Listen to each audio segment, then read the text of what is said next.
வணக்கம் மக்களே. இன்னைக்கு நம்ம வீட்டுல ஊறுகாய் ரெசிபி தாங்க. இங்க பாருங்க, நார்த்தங்காவும் கிடாரங்காவும் கொண்டு வந்தாங்க. ஊர்ல இருந்து என் நாத்தனா கொண்டு வந்தாங்க. இது இப்ப நான் ஊறுகாய் போட்டு உங்களுக்கு காட்ட போறேன். எப்படி செய்யலாம்னு பாக்கலாம் வாங்க. கேஸ் பத்த வச்சுக்கலாங்க. 2 சொம்பு தண்ணி ஊத்திருக்கேன். கிடாரங்காய் உள்ள போட்டு அவிச்சிருவோம். 10 நிமிஷம் வெந்தா போதும். தோல் நல்லா சாஃப்ட் ஆயிடும். கிடாரங்காய் ஊறுகாய் போறதுக்கு கிடாரங்காய் நல்லா அவிச்சு வச்சிருக்கேங்க. நல்லா அவிச்சு இங்க பாருங்க, நல்லா ஆறட்டன்னு வச்சிருக்கேன். பாருங்க, ஒரு 10 வரமிளகாய் எடுத்து வச்சிருக்கேன். ஒரு 4 ஸ்பூன் கடுகு எடுத்து வச்சிருக்கேன். தேவையான அளவு பெருங்காயம் போட்டுக்கலாம். 1 ஸ்பூன் வெந்தயம் வச்சிருக்கேன்.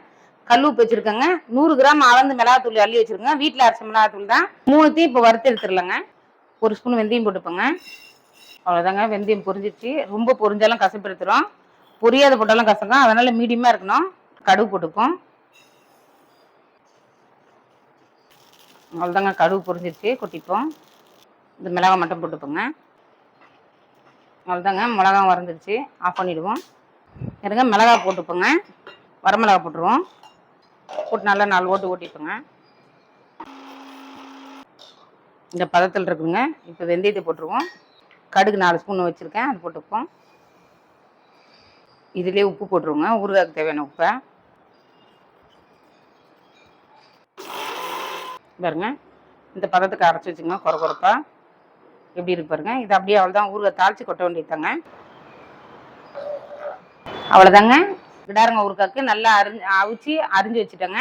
இப்போ தாளிக்கலாம் வாங்க. கேஸ் பற்ற வச்சு சட்டி போட்டுப்போங்க. ஊறுகாய் தாளிக்கிறதுக்கு கடுகு போட்டுப்போங்க. 2 ஸ்பூன் கடுகு போட்டிருக்கேன். இதில் வரமிளகா ஒரு 8 போட்டுப்போம். கருவேப்பிலை ஒரு பிடி போட்டுப்போங்க. சரிங்க, நல்லா கருவேப்பிலை காஞ்சமெல்லாம் நல்லா வறுந்துருச்சு.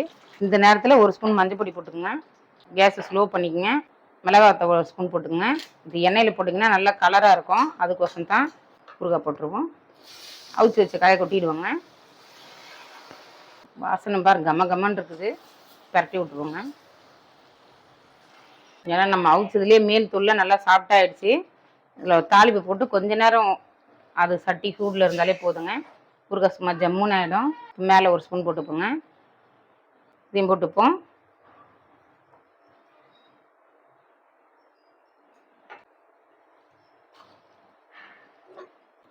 தேவையான அளவு பெருங்காயம் போட்டுப்போங்க.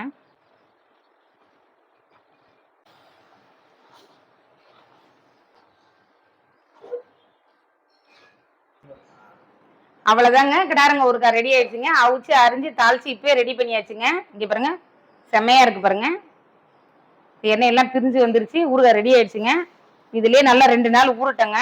இதே மாதிரி நீங்களும் செஞ்சு ஊறுகாய் போட்டு பார்த்து எப்படி இருக்குன்னு கமெண்ட் பண்ணுங்க. செஞ்சு சாப்பிட்டு பார்த்துட்டு சூப்பராக இருக்கும். சாப்பிட்டு பார்த்துட்டு கமெண்ட் பண்ணுங்க.